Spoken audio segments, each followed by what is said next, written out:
বাংলাদেশের সঙ্গে যুদ্ধ ভারতের কাছে তো কয়েকদিনের ব্যাপার নয়, কয়েক মিনিটেই ফয়সলা হয়ে যাবে। তা আমরা বড় ভাই হিসেবে চিমটি কাটছে, আঁচড় কাটছে, সহ্য করছি। এটা ইউনূসের উস্কানি। Wake up to reality. Nothing ever goes as planned in this accursed world. আমি মোদী সরকারকে একটা বার্তা দিতে চাই।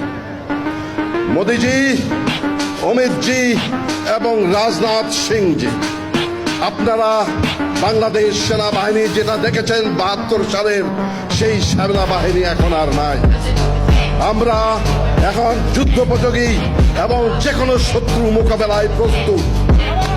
আপনারা আর আস্ফালন তুলবেন না।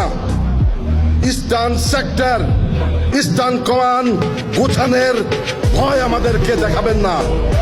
শুধু আমরা সশস্ত্র বাহিনী নই, ১৭ কোটি জনতা আছে আমাদের সাথে, আপনাদেরকে সীমান্তেই রুখে দিতে।